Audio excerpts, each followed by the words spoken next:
جو آیت کی تلاوت میں نے آپ لوگوں کے سامنے کی، یہاں پر اللہ سبحانہ وتعالیٰ کہہ رہے ہیں کہ صرف آیت کا مفہوم میں بتاتے آگے چلوں کہ یہاں پر اللہ سبحانہ وتعالیٰ فرما رہا ہے کہ یہ لوگ، یہ کافر، یہ جو غیر مسلم ہیں یا آپ اور ہم ہیں، یہ اللہ کے اوپر ایمان کیوں نہیں لاتے؟ کیسے اللہ کا انکار کر سکتے ہیں جبکہ یہ جانتے ہیں کہ ایک وقت کے پہلے ہم اور آپ یہ دنیا کے اندر نہیں تھے۔ اگر میرا عمر 25 سال کا ہے یا 30 سال کا اگر میں ہوں تو 30 سال کے پہلے میں کہاں تھا؟ تو وجود میں تھا ہی نہیں۔ اللہ یہاں پر اس آیت میں کہہ رہا ہے کہ ایک وقت ایسا تھا جب آپ لائف لیس تھے، جب آپ اس دنیا کے اندر تھے ہی نہیں، آپ تھے ہی نہیں، پھر اس کے بعد میں نے آپ کو زندہ کیا، میں نے آپ کو زندگی دی، پھر اس کے بعد ہم اور آپ جانتے ہیں کہ ہم اور آپ ایک دن مرنے والے ہیں، پھر اس کے بعد جو ہے واپس سے ہم اور آپ قیامت کے دن اللہ کے سامنے پیش ہو جائیں گے۔ اللہ ہم اور آپ کو قیامت میں پھر سے کھڑا کر دے گا۔ یہ انسان ہے جو کوئی بھی چیز بنانے کے لیے کسی اور چیز کا استعمال کرتا ہے۔ اگر مجھے موبائل بنانا ہے تو میں کوئی اور چیز کے استعمال سے موبائل بناتا ہوں، برابر؟ اگر میں کوئی اور چیز بناتا ہوں تو اس کے لیے ایک را مٹیریل کی ضرورت پڑتی ہے، لیکن صرف اللہ ایک ایسا واحد جو بنا کوئی چیز کے سپورٹ کے ہر چیز کو وجود میں لے کر آ سکتا ہے۔ یہ صرف اللہ کی کلاکاری ہے اور کسی کی نہیں۔ تو اس اللہ کو پہچاننا بہت زیادہ ضروری ہے۔ ہم اور آپ دیکھتے ہیں کہ اللہ نے قرآن کے اندر سود کو حلال کیا کہ حرام کیا؟ اللہ نے سود کو حرام کیا۔ اللہ نے کہا سورہ بقرہ کے اندر آیت نمبر 279 کے اندر، آیت کا مفہوم یہاں تک ہے کہ اگر آپ لوگ سود کو برقرار رکھو گے، سود کے لین دین میں پڑے رہو گے، تو پھر آپ اللہ اور اس کے رسول کے ساتھ جنگ کے لیے تیار ہو جاؤ۔ اب وہ لوگ پڑوسی اگر تھوڑا سا ڈرا دے تو ہم اور آپ کیا کرتے ہیں؟ تھوڑا سا ڈر جاتے ہیں۔ اور یہاں پر اللہ سبحانہ تعالیٰ کہہ رہا ہے کہ آپ اللہ اور اس کے رسول کے ساتھ جنگ کے لیے تیار ہو جاؤ، لیکن باوجود اس کے ہمارے سوسائٹی میں، ہمارے معاشرے میں ہمارے مسلمان بھائی ایسے ہیں جو سود کی ڈیلنگ آج بھی کرتے ہیں۔ کیا معافی ملے گی؟ کیا اسی حال میں اگر اللہ ہم اور آپ کو موت دے دے گا تو اللہ سے ملاقات بہت زبردست ہوگا، اچھا ہوگا؟ بالکل بھی نہیں۔ آپ دیکھتے ہیں کہ آج شرک بہت عام ہے اور بدعت بہت عام ہے، لیکن ہم اور آپ یہ سمجھتے ہیں کہ چلو میں 5 وقت کا نماز پڑھ لیا، روزے بھی رکھ دیا، اگر اللہ موقع دے گا تو میں حج بھی کر لوں گا، اتنا کافی ہے اللہ سے ملاقات کرنے کے لیے؟ کیا اتنا کافی ہے؟ بالکل بھی نہیں۔ نماز کے آگے اور بھی بہت ساری ذمہ داری اللہ نے ہم اور آپ کو دے رکھی ہے۔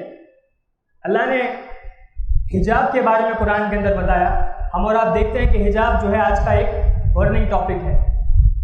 یہ معلوم ہے کیوں ہوا ہے، اس کے ڈیٹیل پہ میں نہیں جاؤں گا کیونکہ معاملہ کورٹ میں ہے، تو انشاءاللہ اللہ سے بڑا امید ہے کہ ہمارے حق میں فیصلہ آئے گا انشاءاللہ۔ لیکن اس کے پہلے ہم اور آپ پہلے یہ دیکھ لیں کہ ہمارے معاشرے میں کیا چل رہا ہے۔ جس حجاب کو اللہ نے قرآن کے اندر بتایا، جس کے امپورٹنس کو اللہ نے سمجھایا کہ ہم اور آپ کو مردوں کے لیے بھی حجاب ہے اور عورتوں کے لیے بھی حجاب ہے۔ اللہ نے سورہ نور کے اندر اس کے بارے میں بتایا، آیت نمبر 30 اور 31 کے اندر۔ آیت نمبر 30 میں مردوں کے لیے بتایا، مردوں کے لیے کیا حجاب ہے؟ اپنی نگاہوں کو نیچے رکھیں، اور عورتوں کے لیے بھی حجاب کے بارے میں بتایا اور ان کو کہا کہ تم بھی اپنی نگاہوں کو نیچے رکھیں۔ اور سورہ احزاب کے اندر آیت نمبر 59 کے اندر اللہ سبحانہ تعالیٰ نے اللہ کے رسول صلی اللہ علیہ وسلم کی بیویوں کو حکم دیا کہ ان کو حجاب کرنے کے لیے کہو، پھر ان کی بیٹیوں کو کہا، پھر بعد میں سارے مومنین کے لیے کہا۔ آج بعض لوگ ایسے بیٹھے ہیں جو یہ کہہ رہے ہیں کہ حجاب کی کوئی دلیل نہیں ہے، تو یہ کہہ رہے ہیں کہ حجاب کو کپڑے کے حساب سے جس طریقے سے ہم اور آپ پہن رہے ہیں اس معنی میں نہیں بولا گیا ہے۔ اس کے پیچھے میں سمجھتا ہوں ایک بہت بڑا وجہ یہ ہے، یہ اللہ کی طرف سے ہم اور آپ کے لیے مار ہے۔ ہم اور آپ کے لیے ایک میسج ہے اللہ کی طرف سے کہ اب تو سدھر جاؤ، اب تو سدھر جاؤ۔ جس نقاب کو پہن کے ہماری بہنیں گھر سے تو برابر نکلتی ہے، لیکن ان کا فائنل ڈیسٹینیشن پانی پوری والا ہوتا ہے۔ پانی پوری والے کے پاس جا کے اپنا چہرہ ہٹا دیتی ہے، اپنے نقاب ہٹا دیتی ہے۔ اور کئی لوگ ایسے ہیں جو نقاب پہن کے گھر سے نکلتے ہیں، اسٹیشن میں جا کے نکال دیتے ہیں۔ کئی لوگ ایسے ہیں جو آفس کے باہر جا کے اپنا نقاب حجاب کو نکال دیتے ہیں۔ یہ اللہ کی مار ہے. جس حجاب کو تم نے مذاق بنا لیا، اللہ نے آج تمہارا اور ہمارا مذاق بنا دیا. انہی لوگوں کے بیچ میں ہمارے حجاب کو نکلوا دیا اللہ نے، اور کہا کہ اگر تم کو حجاب اتنا پیارا نہیں ہے تو اتارو اور جاؤ. اللہ کے رسول صلی اللہ علیہ وسلم کہتے ہیں کہ حیا ایک ایسی چیز ہے، اگر تمہارے اندر حیا نہیں ہے تو تم جو مرضی چاہے کر لو، کوئی فرق نہیں پڑتا. یہ اللہ کی طرف سے مار ہے. آج اللہ نے ہمارے لیے 5 وقت کی نماز کو فرض کیا ہے، اللہ کے یہاں سجدہ کرنے کے لیے کہا ہے، لیکن ہمارے درمیان بہت سارے ایسے ہیں جو کہیں بھی جا کے سجدہ کر رہے ہیں، اللہ کے علاوہ کہیں بھی پکار رہے ہیں. اللہ نے قرآن کے سورہ فاتحہ کے اندر کہا ایاک نعبد و ایاک نستعین، اے اللہ ہم تیری ہی عبادت کرتے ہیں اور تجھ ہی سے مدد مانگتے ہیں. لیکن ہم میں سے بہت سارے ایسے ہیں جو کہیں اور جا کے مانگ رہے ہیں. اللہ ناراض نہیں ہوگا تو کیا ہوگا بتائیے؟ تو اللہ کی طرف سے آزمائش آئے گی یا نہیں آئے گی؟ میں آپ سے پوچھ رہا ہوں کہ اللہ کی طرف سے آزمائش آئے گی یا نہیں آئے گی؟ اگر ایسے ہی اللہ کی نافرمانی ہم دنیا میں کرتے رہے تو بنا کوئی شک کے یہ آزمائش ہے جو ہے ختم ہونے والی نہیں ہے. ہم اور آپ دیکھتے ہیں پہلے داڑھی کا مسئلہ تھا کہ داڑھی رکھ کے جو ہے نوجوان آفس میں جا کے کام نہیں کر سکتا، داڑھی رکھ کے پولیس والا اپنی ڈیوٹی نہیں نبھا سکتا، داڑھی رکھ کے اسکول کالجز میں آپ نہیں جا سکتے. پھر اس کے بعد نماز کو لے کے مسئلہ بنایا گیا کہ آپ نماز نہیں پڑھ سکتے، آپ فلاں جگہ پہ نہیں کر سکتے، آپ عبادت نہیں کر سکتے، آپ اذان مائک میں نہیں دے سکتے. پھر اس کے بعد اب حجاب کا مسئلہ آ گیا. اب آگے اور کچھ ہونے والا ہے، آگے اور بہت کچھ ہونے والا ہے. اگر ہم اور آپ اپنے اعمال کو نہیں سدھاریں گے، قرآن اور حدیث کی روشنی میں ہم اپنے زندگی کو نہیں ڈالیں گے تو آزمائشیں اور آتی رہے گی. ورنہ آپ مجھے ایک بات کا جواب دیجئے کہ ہم اور آپ نماز پڑھ رہے ہیں، دعائیں کر رہے ہیں، آسمان میں ہاتھ اٹھا کر رو رو کر گڑ گڑا کر کئی بار ہم دعا کرتے ہیں. تہجد میں بعض لوگ نماز پڑھ رہے ہوں گے، جو ہمارے رمضان گزرتا ہے آخری کا 10 دن جو ہوتا ہے وہاں پر ہم رو رو کر گڑ گڑاتے ہیں، اے اللہ سیریا، اے اللہ برما، اے اللہ یہ، اے اللہ وہ. لیکن ہماری دعائیں قبول کیوں نہیں ہو رہی؟ ہماری دعائیں کیوں قبول نہیں ہو رہی ہے؟ کیا کبھی ہم اور آپ اس کے بارے میں سوچیں کہ اللہ بہرا ہے؟ نعوذ باللہ. کہ اللہ بہرا ہے؟ نعوذ باللہ. بالکل نہیں. اس کا مطلب یہ ہے کہ کہیں نہ کہیں ہمارے اور آپ کے اندر کوتاہیاں ہیں، کہیں نہ کہیں ہم قرآن کی آیتوں کا مذاق بنا رہے ہیں. ہم نے صرف آیتوں کو چھوڑ نہیں دیا ہے، چھوڑ کر ہم مذاق بنا رہے ہیں. دین کا مذاق بن گیا آج کے تاریخ میں. ہم اور آپ کو چاہیے کہ ہم اس کے طرف پھر سے لوٹ کر آئیں، تب ہماری دعائیں بھی قبول ہوں گی انشاءاللہ اور ہماری پریشانیاں بھی دور ہو جائیں گی.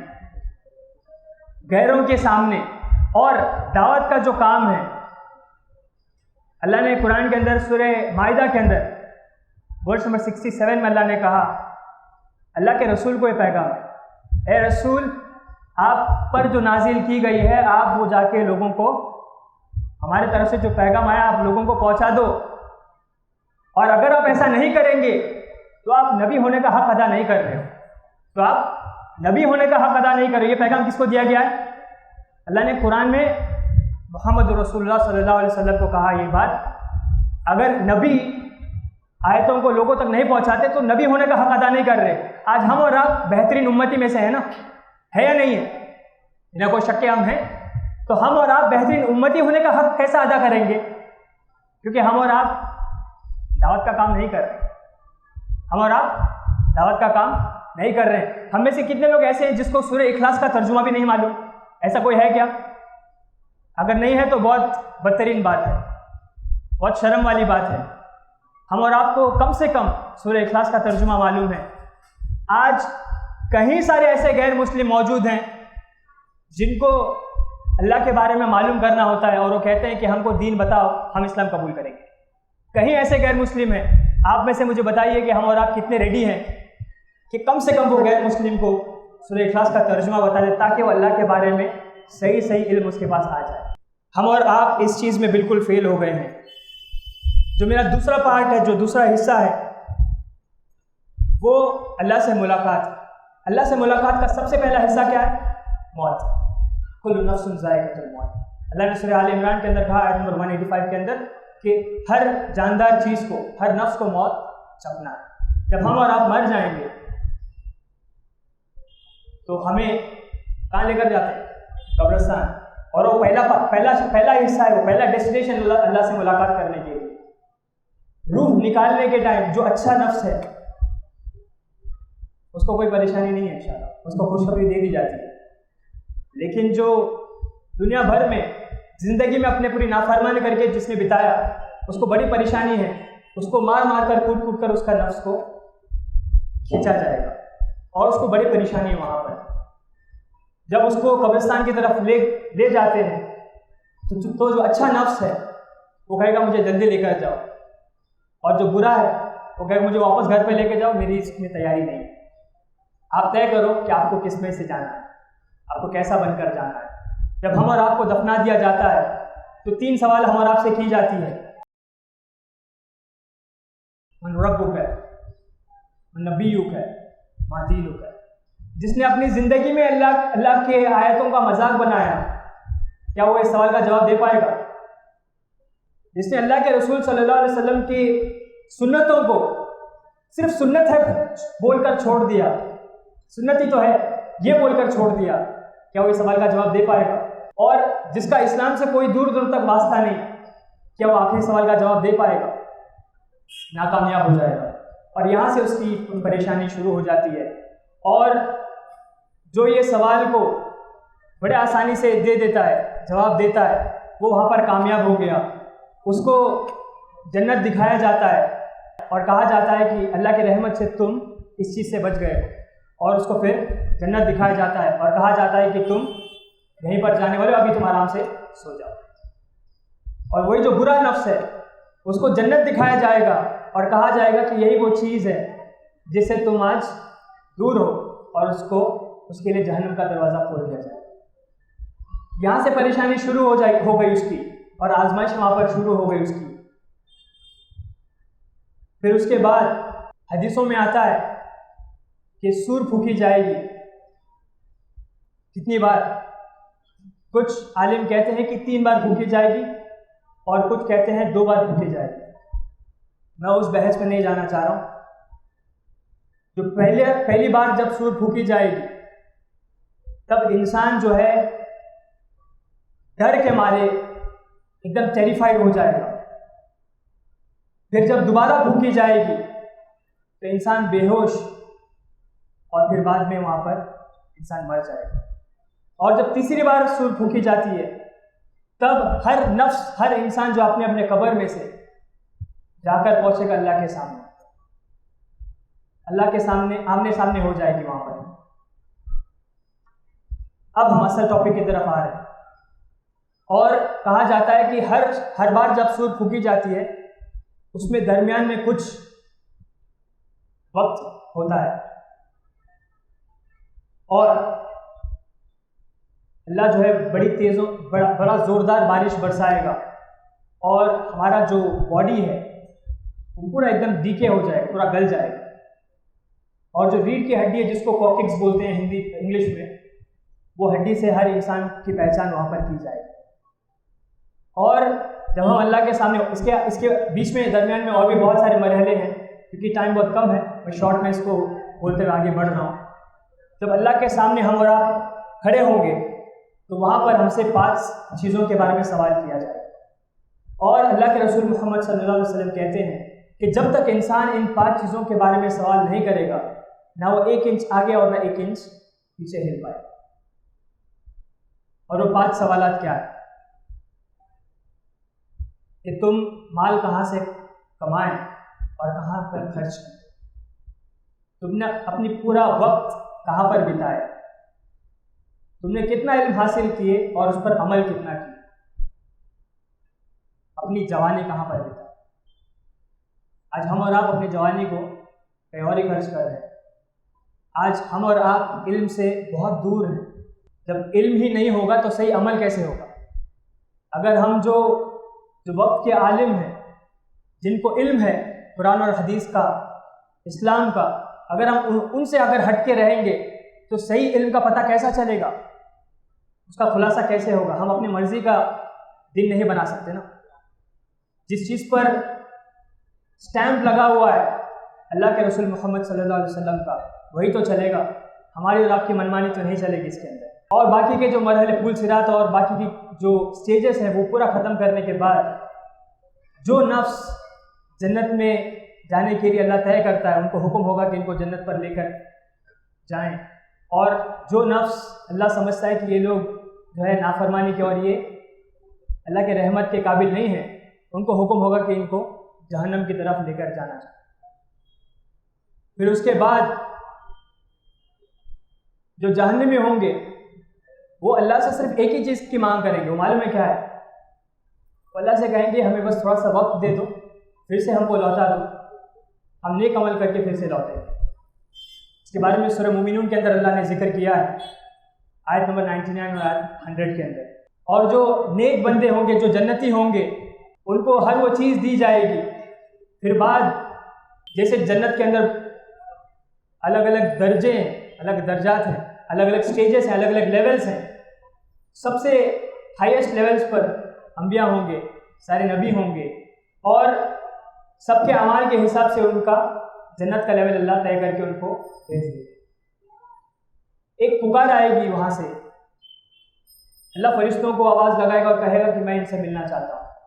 تو ہر انسان سوچے گا اللہ ہم سے ملنا چاہتا ہے، ہم جیسے لوگوں سے، ہم جیسے گنہگار سے۔ دنیا میں تو ہم نے ایسا کوئی کام نہیں کی کہ ہم جنت میں آ گئے۔ اب ذرا سا اندازہ لگائیے، جو خلفائے راشدین اور سارے جو صحابہ ہیں، ان کی قربانیاں کہاں پر ہیں، جس کی وجہ سے اللہ نے ان کو اپنی زندگی میں کہہ دیا کہ آپ جنتی ہو، آپ جنتی ہو، آپ جنتی ہو۔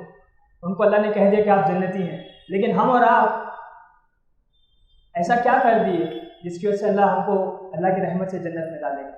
ان کی قربانیاں کہاں اور ہم اور آپ کی زندگی کہاں؟